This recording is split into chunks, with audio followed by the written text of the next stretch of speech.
Hello, Bacha Party! As I had promised to you, today I have come with this video about some of the commonly used spices in our kitchen. जैसा कि मैंने आप सभी से promise किया था, आज मैं आपको commonly used spices के बारे में थोड़ा सा इंफॉर्मेशन देने जा रही हूँ। जल्दी से इस चित्र को देख के बताओ कि ये कौन सा स्पाइस है। बिल्कुल सही आपने बताया, this is actually saffron. In Hindi it is known as kesar. जाफरान के नाम से भी इसे जाना जाता है। And children, this is the most expensive, that is it is the costliest spice of the world. सबसे ज्यादा महंगा स्पाइस है ये आता कहां से है?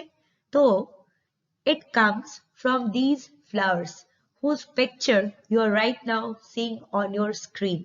बेटा ये जो पर्पल कलर के फ्लावर्स आपको दिख रहे हैं ना स्क्रीन पे, इन्हीं फ्लावर्स से ये सैफरन आता है। देखिए तो इस फ्लावर में आपको ये रेड कलर का ये 3 बाहर की तरफ निकला हुआ पोर्शन दिख रहा है। बेटा इसे कहते हैं स्टिग्मा। तो ये stigma part of the saffron flower जो है दैट इज एक्चुअली केसर। यहाँ पर भी देखिए 3 है, 1 2 3 है ना। ये इतना कॉस्टली है क्यों? बेटा सबसे पहली बात तो एक फ्लावर से बस 3 स्ट्रैंड मिल रहे हैं केसर के। दूसरी बात आपको बताऊं, महज 1 ग्राम केसर को निकालने के लिए करीब करीब 150 फूल के आसपास लग जाते हैं। अब बताइए 150 फूल से केवल 1 ग्राम केसर निकलता है, तो कैसे ये कॉस्टली स्पाइस नहीं होगा? आप यहाँ पर पिक्चर में क्या देख रहे हो? बेटा इसको कहते हैं underground corm, because it is present under the ground. और ये जो दिख रहा है ना, नाम क्या है इसका? Corm, CORM। आपको जब मैंने मेरे गार्डन का वीडियो भेजा था उसमें आपको बताया था कि कैसे लिली का भी बेटा अंडरग्राउंड कॉर्म होता है, कुछ इसी तरह का, है ना। तो बेटा इसी कॉर्म से सैफरन का प्लांट निकलता है, छोटा सा बिल्कुल। उसमें ये पर्पल कलर का फ्लावर होता है जिसमें से ये केसर को निकाला जाता है। केसर को कल्टीवेट करने का जो प्रोसेस है, केसर को उगाने का जो प्रोसेस है, वो भी बेटा बहुत ही मेहनत वाला है। पहले तो बेटा क्या होता है कि ये फ्लावर्स साल के कुछ महीने ही बस निकल करके आते हैं। उनको प्लक करना पड़ता है, जाकर के तोड़ना पड़ता है। तोड़ने में भी कहा जाता है कि अगर आप सुबह सुबह के वक्त इसे प्लक करेंगे तो ज्यादा अच्छा रहता है। और इसको तोड़ने के बाद इनसे बेटा सारे पेटल्स को हटा करके और फिर केसर को अलग किया जाता है। और ये सारा का सारा काम हाथों से किया जाता है, क्योंकि ये बहुत ही डेलिकेट, बहुत ही नाजुक काम है। इसको बहुत ही सावधानी से करना पड़ता है, मशीन से ये नहीं किया जा सकता। So it is a very labour intensive process. इस वजह से भी इसका दाम बहुत ज्यादा बढ़ जाता है। फिर सारे स्ट्रैंड्स को अलग किया जाता है और उसकी भी बेटा क्वालिटी होती है। स्ट्रैंड में से थोड़ा सा पोर्शन काट के हटा दिया गया तो उसकी क्वालिटी दूसरी हो गई। फिर अगर नहीं हटाया गया तो उसकी क्वालिटी दूसरी हो गई। And according to the quality of kesar उसके अलग अलग दाम भी होते हैं। तो आप समझ में आया कि ये इतना कॉस्टली क्यों होता है। It is mainly grown in the country of Iran, Spain. और आप बखूबी जानते हैं कि हमारे कंट्री में बेटा कश्मीर में ये ग्रो किया जाता है। इसके अलावा भी कुछ कंट्रीज जरूर है जहां पर सैफरन को ग्रो करते हैं। What are the health benefits of eating saffron? तो बहुत सारे हैं भाई। It is anti-inflammatory. Inflammation का मतलब होता है swelling. If there is swelling in any part of your body, then kesar helps in reducing or removing that swelling. आपके बॉडी में कहीं पर भी अगर swelling है तो केसर उसको कम करने में या हटाने में मदद करता है। उसके साथ साथ बेटा ये भी कहा जाता है कि it helps in preventing cancer. और ये स्किन के लिए भी बहुत ही फायदेमंद है। मेंटल हेल्थ के लिए भी बोला जाता है कि ये बहुत ही ज्यादा फायदेमंद है, because it sharpens your memory उसके साथ साथ it also helps in removing depression. अब अगर वर्ल्ड के सबसे महंगे स्पाइस के बारे में जान गए हैं, तो सेकेंड मोस्ट कॉस्टलीस्ट स्पाइस के बारे में भी तो जानना चाहेंगे। तो वो है वनीला। है ना, वनीला से कुछ याद आया? Vanilla ice cream, vanilla cake, vanilla flavoured coffee, vanilla chocolate, ये सब बेटा एक प्लांट से आता है। That is vanilla plant that looks like this, है ना। और इसमें इस तरह से बेटा व्हाइट ग्रीनिश येलोइश कलर का फ्लावर होता है। इसी फ्लावर में फिर इस तरह से वनीला के बीन्स लगते हैं, जिसको मैच्योर होने पर सुखा लिया जाता है और उससे भाई ये ढेर सारी चीजें बनाई जाती हैं। ये भी बहुत लेबर इंटेंसिव वर्क है और इसीलिए ये भी बहुत कॉस्टली है। And the third costliest spice is green cardamom, that is also known as हरी इलायची या small cardamom या छोटी इलायची। और हम सभी के घर में छोटी इलायची का इस्तेमाल जरूर ही होता है, केवल मीठे खानों में ही नहीं बल्कि सब्जियों में भी, करीज में भी, चाय बनाने में भी इसका इस्तेमाल होता है। जब आप बेटा इसके स्किन को हटाते हो तो आपको अंदर इस तरह के सीड्स देखने के लिए मिलते हैं। इसका पौधा बहुत ज्यादा हाइट का नहीं होता है, इस तरह से होता है इसका पौधा। सामने से इसके लीव्स को आप थोड़ा सा देख लीजिए so that you are able to identify the plant. बेटा इसमें इस तरह के फ्लावर्स लग कर के आते हैं और इन पे ही इस तरह से कार्डामम फलता है, जिसे बेटा प्लग कर लिया जाता है, तोड़ लिया जाता है। After that it is dried in the sun और इस्तेमाल किया जाता है। Let us now talk about its health benefits. तो it has been claimed that it helps in digestion. Digestion को इम्प्रूव करने में यह मदद करता है। It is also anti inflammatory.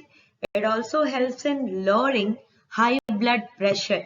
ये एंटी बैक्टीरिया, और इसलिए आप लोगों ने देखा होगा कि लोग अक्सर खाना खाने के बाद या कहीं पर बाहर जाना होता है तो मुंह में इसे डाल लेते हैं, जो कि बैक्टीरियल ग्रोथ को भी थोड़ा रोकता है and it also acts as a mouth freshener, है ना। और बेटा बॉडी से टॉक्सिन्स, हार्मफुल सब्सटेंसेस को भी बाहर करने में ये मदद करता है। अब जब आपने छोटी इलायची को पूछा है तो फिर बड़ी इलायची को भी पूछिए। This is also known as black cardamom and how it looks that you are seeing on your screen, और आप घर में भी देखते होंगे। बेटा छोटी इलायची का छिलका जो है उसे भी इस्तेमाल में लिया जाता है, लेकिन जनरली ब्लैक कार्डामम यानी कि बड़ी इलायची का छिलका लोग खाने में इस्तेमाल नहीं करते।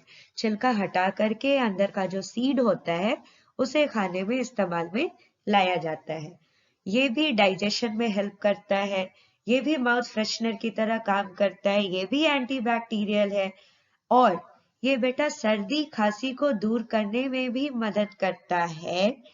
हार्ट के हेल्थ को भी ठीक रखने में मदद करता है। यही नहीं, इसमें विटामिन सी भी मिलता है and you know that vitamin C helps in fighting against diseases. Vitamin C बेटा हमें बीमारियों से लड़ने की शक्ति देता है, हमें बीमारियों से बचाता है। और अब बारी आती है जीरा यानी कि क्यूमिन की। इसका भी पौधा धनिये के पौधे जैसा ही दिखता है और इसके फूल भी वैसे ही होते हैं, जिसमें इस तरह से जीरा फलता है और बाद में बेटा उसे ड्राई कर लिया जाता है and then you get that brown brown jeera. इसके हेल्थ बेनिफिट्स क्या हैं? तो ये भी डाइजेशन में मदद करता है। It also helps in fighting against cancer, और अगर आपको नींद कम आती है उसे भी ये ठीक करने में मदद करता है। उसके साथ साथ ये कोल्ड और कफ से लड़ने में मदद करता है। एस्थमा जो एलर्जी है उससे भी बेटा ये मदद करता है। फिर ये आपके मेमोरी को भी शार्प करने में मदद करता है, स्किन एलर्जीज में भी हेल्प करता है। तो है ना ये बहुत ही फायदे की चीज। नेक्स्ट इज धनिया यानी कि कोरिएंडर। जिसका पौधा आप में से बहुत बच्चे खुद ही अपने घर में अभी ग्रो कर रहे हैं। जब वो थोड़ा सा बड़ा हो जाएगा तो ऐसा ही दिखेगा ना, क्योंकि आप मार्केट से कई बार बेटा कोरिएंडर का प्लांट लाते थे, याद करिए। ऐसा होता है। इसमें कुछ दिनों बाद इस तरह से सफेद पर्पल कलर का फूल आएगा और उस पे इस तरह से धनिया उगेगा। जब ये पौधा पूरे तरीके से मैच्योर हो जाएगा, ड्राई हो जाएगा, सूख जाएगा, तब बेटा इस धनिये के बीज को आप अलग करके उसको अच्छे से धूप में सुखा सकते हो। फिर आपको मसाले में इस्तेमाल करने के लिए सूखे हुए धनिये के बीज मिल जाएंगे, है ना। इसका मतलब धनिया कौन सा पार्ट है प्लांट का? It is the seed part of the plant. धनिया की तरह जीरा भी जो है बेटा वो seed part of the plant है। धनिये का क्या हेल्थ बेनिफिट है? तो ये भी डाइजेस्टिव हेल्थ को सही रखने में मदद करता है। ये भी हमारे लिवर के लिए अच्छा है। डायबिटीज को ठीक करने में मदद करता है। हमारी याददाश्त को तेज करने में मदद करता है। ये भी एंटी कैंसरस और एंटी इन्फ्लेमेटरी है। एंटीसेप्टिक भी है ये। उसके साथ साथ ये आई डिजीजेस को भी ठीक करने में मदद करता है। और अनीमिया आपने सुना है कभी? बेटा जब हमारे ब्लड में आयरन की कमी हो जाती है, हीमोग्लोबिन कम हो जाता है, आप लोग कई बार सुने होंगे, उसको हम लोग कहते हैं अनीमिया। तो अनीमिया के ट्रीटमेंट में भी धनिया बहुत मदद करता है। और ये है सौंफ, जिसे इंग्लिश में कहते हैं फेनल। जीरे जैसा ही दिखता है, बस रंग का फर्क है ना। इसका रंग हरा है। बच्चों इसका पौधा कैसा होता है, ये अगर आपको जानना है तो उगा लीजिए इसका पौधा, मैं नहीं बताने वाली। अच्छा, अब मैं आपको इसका हेल्थ बेनिफिट जरूर बता देती हूँ। बेटा ये भी एंटी कैंसरस होता है, ये भी डाइजेशन में हेल्प करता है, ये भी एंटी इन्फ्लेमेटरी होता है, एंटी बैक्टीरियल भी होता है। इससे विटामिन सी मिलता है जो कि हमें बीमारियों से लड़ने में मदद करता है। कैल्शियम होता है इसमें, आयरन होता है, मैग्नीशियम होता है, पोटेशियम होता है, मैंगनीज होता है, और भी ढेर सारे न्यूट्रिएंट्स जो कि हमारे बॉडी के लिए जरूरी होते हैं। It also helps in removing harmful substances from the body, है ना। और एस्थमा में भी ये आराम पहुंचाता है। आई साइट को भी इंप्रूव करने में हेल्प करता है। और इसका कूलिंग इफेक्ट होता है बॉडी पर। इसलिए आपने देखा होगा अक्सर लोगों को गर्मी के दिनों में सौंफ की शरबत बना करके खूब पिया करते हैं। ये स्पाइस तो भाई बंगाल में, बिहार में बहुत ज्यादा यूज किया जाता है। पहचान ही गए होगे तुम लोग। इसे कहते हैं सरसों, मस्टर्ड। येलो मस्टर्ड सीड्स भी होते हैं, ब्लैक मस्टर्ड सीड्स भी होते हैं। अच्छा मैं आपको बता दूं कि जीरा, धनिया, सौंफ, मस्टर्ड, ये चारों के चारों जो मसाले हैं ये बेटा seed part of the plant है। ये जरूर ध्यान रखोगे, ये एग्जाम में जरूर पूछा जा सकता है आपसे, ठीक है। आप में से बहुत बच्चे जो है मस्टर्ड प्लांट को ग्रो करना शुरू किए हैं घर में। शायद इतना बड़ा तो अभी आपका पौधा नहीं हुआ होगा, लेकिन कुछ दिनों बाद आपका पौधा इतना बड़ा हो जाएगा। ऐसे ही इसके लीव्स होते हैं। और आप बखूबी जानते हैं कि भाई सरसों के पत्तों का साग बनाया जाता है ना। पंजाबी लोग बहुत खाते हैं सरसों दा साग विथ मक्के दी रोटी, है ना। और बेटा इसमें इस तरह के बड़े ही सुंदर छोटे छोटे एकदम पीले रंग के फूल आते हैं। और जैसा कि आप यहाँ पर देख सकते हो पिक्चर में, फिर उसमें बेटा इस तरह की फलियां लगती हैं। जैसे मटर की फलियां लगती है ना, वैसे ही यहाँ पर सरसों की फलियां भी लगती हैं। इसको अगर तुम कुछ दिनों बाद, जब ये फली लग जाती है उसके कुछ दिनों बाद खोल करके अंदर देखोगे तो आपको उसके अंदर ऐसे ही बिल्कुल छोटे छोटे हरे कलर के सरसों के दाने दिखाई पड़ेंगे। यही बेटा जब मैच्योर हो जाता है, आप इसको खोलो नहीं, अगर थोड़ा और साइज में बड़ा होगा और सूखने के बाद येलो कलर का, रेडिश ब्लैक कलर का या ब्लैक कलर का हो जाता है। आप सभी जानते हैं कि सरसों के बीज से बेटा तेल भी निकाला जाता है। और इंडियन कुकिंग में सरसों के तेल का तो बहुत ही अच्छा इस्तेमाल किया जाता है। So next spice in line is fenugreek, that is also known as मेथी, जो कि मेरे बहुत सारे बच्चे ऑलरेडी अपने गार्डन में लगा चुके हैं। बेटा हर एक स्टेज जरूर बहुत केयरफुली ऑब्जर्व करना कि आपने जब मेथी के दानों को जमीन में बोया था उसके कितने दिनों बाद उसमें से पौधा सीडलिंग निकल करके आया, फिर कितने दिनों बाद जो है उसमें फ्लावर्स आए, फ्लावर्स से ये मेथी के दाने हमें कैसे मिलेंगे, मेथी के पौधे का लाइफ कितना होता है, each and every stage of growth of the plant. और खुद नहीं पढ़ना है, अपने दोस्तों को भी पढ़ाना है और मुझे भी पढ़ाना है। तो बेटा हर एक स्टेज का फोटो खींचते जाओ, जहां चेंज आता है उसका फोटो खींचो, ठीक है, और मुझे और अपने दोस्तों को समझाओ कि मैडम ये देखिए मैंने बोया था, इतने दिनों में ये पत्ते निकल के आए, पहले 2 पत्ते देखिए ना इस तरह के दिख रहे थे, बाद के जो पत्ते निकले वो इस तरह के दिख रहे हैं, ठीक है।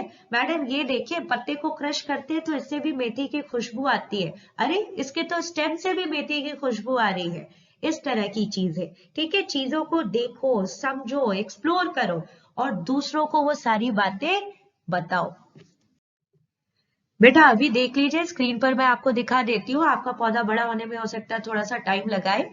इस तरह से मेथी के पत्ते होते हैं, हमारे घर में मेथी का साग भी बनता है, मेथी के पराठे भी बनते हैं, पत्तों को तोड़ करके बनाया जाता है ना। पत्तों को गौर से देखो ताकि पत्ता देख के आप पहचान सको कि ये मेथी का पौधा है। अच्छा बच्चों, मैं आपको बताऊं, मेथी का जो सीड है फेन्यूग्रीक सीड्स, उसे तो मसाले में इस्तेमाल किया ही जाता है, साथ साथ बेटा मेथी प्लांट के जो लीव्स है they are also used as a spice, that is known as kasuri methi. So how do we obtain that kasuri methi, वो कसूरी मेथी हमें मिलता कैसे है, इट्स वेरी सिंपल, आप जरूर अपने घर में कसूरी मेथी अपना बनाना। बेटा इन पत्तियों को तोड़ करके dry them in the sun, जब वो अच्छे से सूख जाएंगे you will get kasuri methi that you can store in a packet और in an airtight container. खुद का मसाला बनाओ, बहुत अच्छा रहेगा, ठीक है। Okay, now let me tell you about the health benefits of this wonderful spice. बेटा वैसे तो इसके ढेर सारे फायदे हैं, मैं बहुत ही इंपॉर्टेंट जो है वो आपको बता रही हूँ। ये डाइजेस्टिव हेल्थ के लिए बहुत ही जरूरी होता है, बहुत सही चीज है ये। दूसरी चीज कि बेटा ये डायबिटीज में भी बहुत हेल्पफुल होता है, ये ब्लड शुगर लेवल को कंट्रोल रखने में मदद करता है।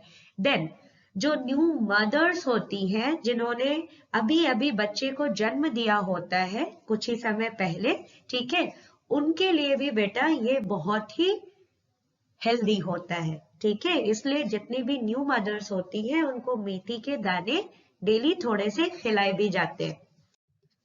ये तो आप सभी पहचान गए कौन सा मसाला है, ये है सिनामन यानी कि दाल चीनी। इसका पेड़ इस तरह का दिखता है, इसकी भी पत्तियों को गौर से देखो ताकि देख के आप पहचान सको। बेटा ये जो है स्पाइस, ये जानते हो which part of the plant is it? It is actually the bark of the plant. आपको पता है ना, प्लांट्स जो होते हैं, जो स्मॉल ट्री है सिनामन का, बेटा उसका जो ट्रंक है, उसका जो मेन स्टेम है, उसका जो आउटर कवरिंग यानी कि बार्क यानी कि पेड़ के तने की छाल जो है, वही है बेटा दालचीनी का मसाला। यहाँ देख रहे हो, ये दालचीनी का जो है पेड़, उसका तना है, इसको ऐसे ही छाल बार्क को काट काट करके टुकड़ों में बांट लिया जाएगा और वो आपका दालचीनी बन जाएगा। वेरी इंटरेस्टिंग ना। बीज के बारे में सुना था, पत्तों के बारे में सुना था, लेकिन किसी पेड़ की छाल जो है वो स्पाइस के तौर पे यूज हो रही है, वाह